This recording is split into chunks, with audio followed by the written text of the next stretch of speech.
Mr. Payne, is it true you have been summoned to the White House because the President is angry over your remarks? If so, please don't be intimidated, sir. Have no fear, my friend, I assure you.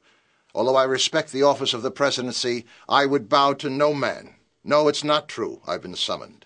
But if I were, this is what I would say to the President of the United States of America. Mr. President, our founding fathers are turning over in their graves. There are no bombs falling on our city, no large enemy armies at our gates, but we are facing a disaster of monumental proportions, exceeding the tragedies of all former calamities combined. We face the end of America. Our representative democracy is dead, replaced by a swampland of party politics, ignoring the will of the people, playing games with the future of our children, bailing out failure and taxing success.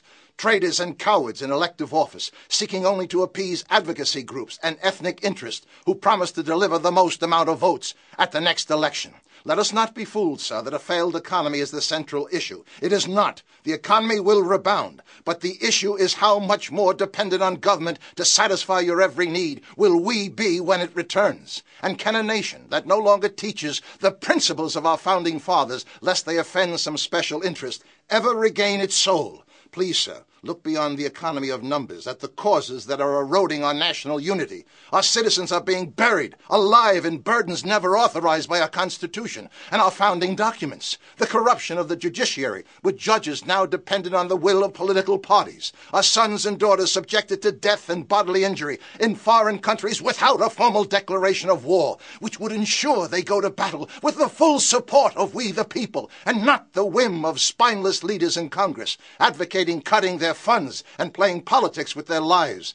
Have we not learned, sir, America cannot accomplish the mission without we, the people, being an equal partner in the fight? A military asked to win those wars, but condemned for collateral damage, lest we be criticized by countries who either work against democracy's interest or refuse to fight for themselves. The heart and soul of our economy, small businesses, paralyzed by government regulation and control over every aspect of their existence. The average citizen working the first 6 months of the year just to pay taxes that support welfare programs and handouts to foreign nationals never authorized by our Constitution, overburdened by a tax code 7 times larger than the Bible and understood by no one.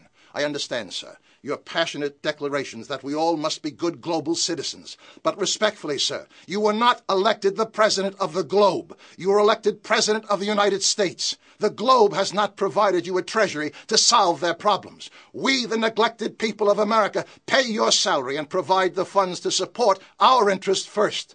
If your house is on fire and your wife and children are in danger, would there be any question as to where your immediate allegiance should be? Is it not common sense to put your nose to the American grindstone first? And remember, sir, we're broke. You don't want more complaints. You want solutions. How do we stop this endless slide to the end? I have no idea. I'm not a politician. I represent no party or no idea other than a return to common sense and reason. But I do know, sir, you will become the greatest president in our history if you have the guts to do what few politicians today even dream of. Choose the harder right, turning your back on your political handlers and those who would dismantle our country's history, traditions, and values over the easier wrong of bowing and apologizing for America's mistakes. And stand up and inspire us all with the respect that is obvious. We are Americans, the most generous people in the history of the world, with the DNA of past generations who willingly sacrificed their treasure, their lives, their future to make the world free. We ask for nothing in return, not land, not servitude, not glory. That history needs to bow to no political gain. That history needs no apology, sir. And may you never mislabel gratitude and pride in country as politically incorrect arrogance and extremism. I know, sir, you are very concerned with criticism that America is not a very good global partner. Perhaps, sir, it's time you should remind our critics.